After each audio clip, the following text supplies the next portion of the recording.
Today I'm going to show you guys some important tips for becoming a deadly sniper in PUBG on Xbox and PS4. The main topics that we'll cover today are when to actually use a sniper rather than alternative weapon classes. We'll do a brief run through of each bolt action sniper rifle and what sets it apart from the next bolt action. Then we'll cover a plethora of general sniping tips that I use on a day-to-day basis, with the ultimate aim being to help you guys develop your sniping in PUBG.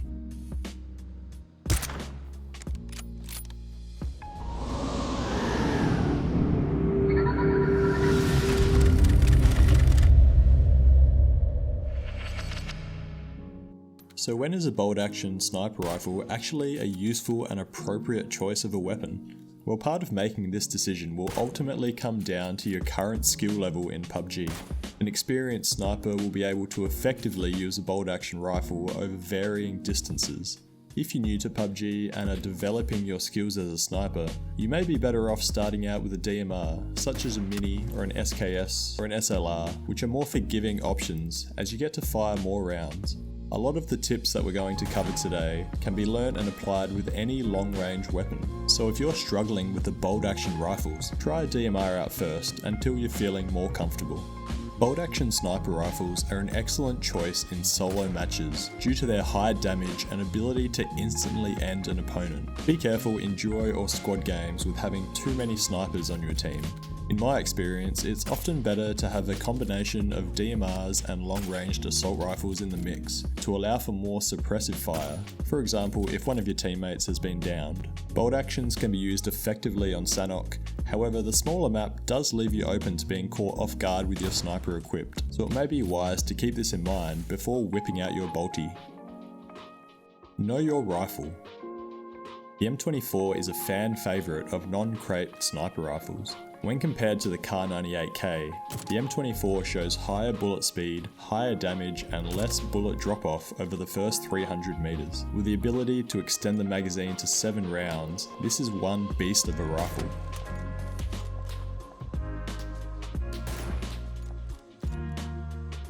Although the Kar98K has more bullet drop-off compared to the M24 over that first 300 meters, this rifle supports bullet loops to allow faster reloading. For no reason other than personal preference, the Kar98K with bullet loops is my go-to sniper rifle out of the world spawning bolt actions.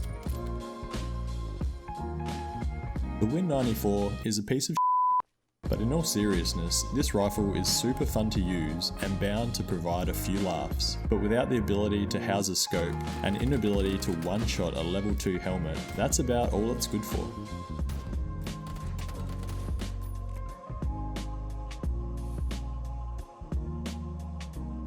The AWM, the most powerful gun in the game. This bolt action boasts the highest damage and highest bullet velocity, and being the only weapon capable of one-shotting a level 3 helmet, you'd be a madman not to wee a little bit when you come across one.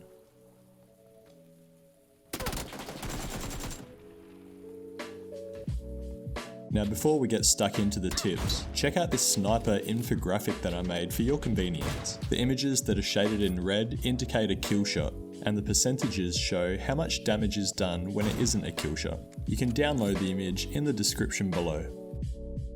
Alrighty, moving on to the general sniper tips that I use in a day-to-day basis. Centering your sights before you aim down sight is just as important in sniping as it is in close quarter combat. Mastering this skill will allow you to get your shots off quickly and minimize the chance of your opponents lining you up. Also, because you can center your sights without actually facing directly at your target, you can lure unsuspecting opponents into a false sense of security when in fact you're lining up a lethal headshot. On multiple occasions, this tip has allowed me to use sniping to shoot my way out of tricky situations, and also to swing gunfights in my favor even when I'm out of position or caught off guard.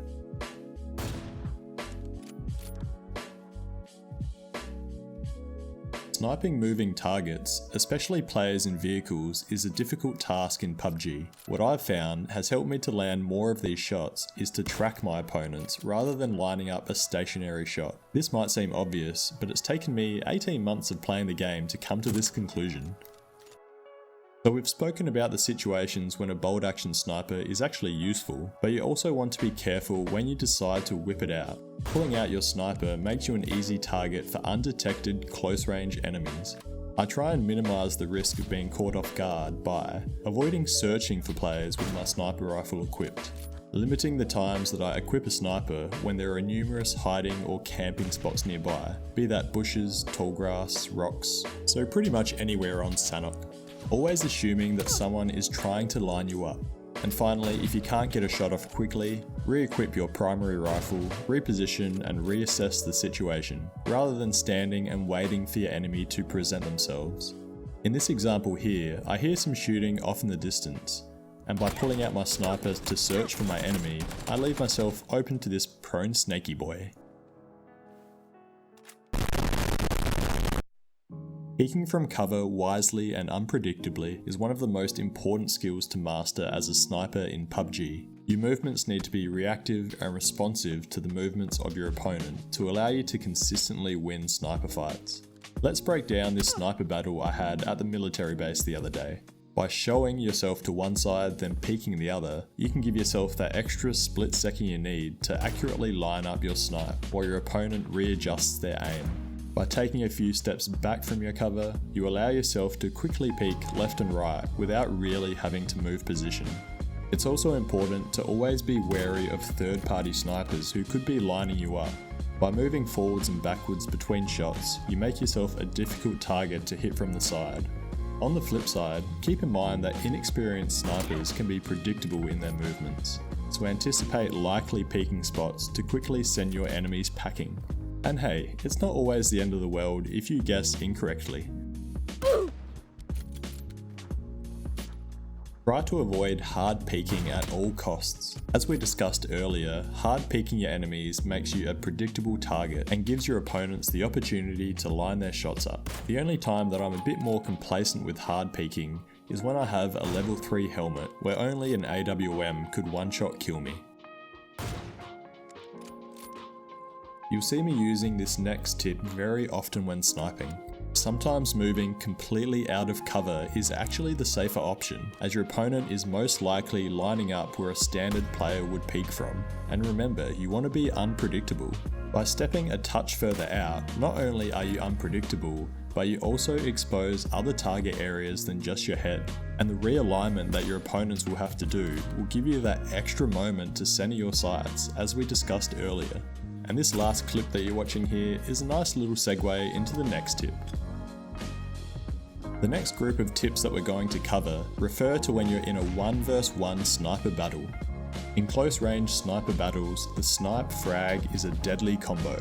In my previous video, Top 10 Pro Tips, I covered how to effectively use frags. If you haven't seen that video yet, there's a link in the top right corner now. But anyway, by tagging your enemy with a sniper round and pushing to throw a frag while they're healing, you really leave them with no option but to cancel their medkit and fight wounded or accept their inevitable exploding death. Look at Randy Orton slithering. Watch out, watch out, watch out, watch out! Here's the... Of course, when applying this tip, it's important to make sure that your sniper round actually connected with your opponent. You can see that I make that mistake here, but damn, that was close, right?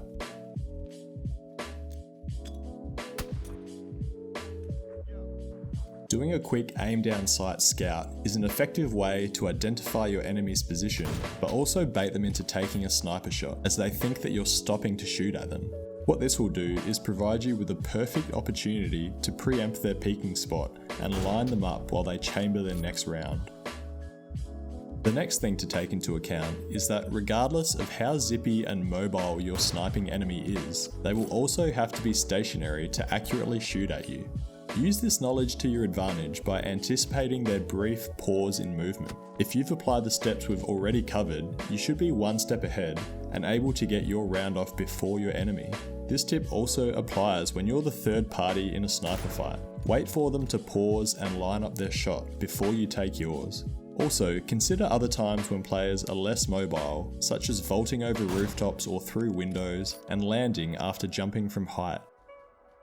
Try your best to stay calm. I know this is easier said than done, But having a confident calmness will allow you to line up a deadly snipe more accurately. It will also instill fear in your opponent. Remember that sniping is partly a mental battle, and personally, if I tag someone and then they calmly turn around to snipe at me, I'm probably a bit worried, and rightfully so.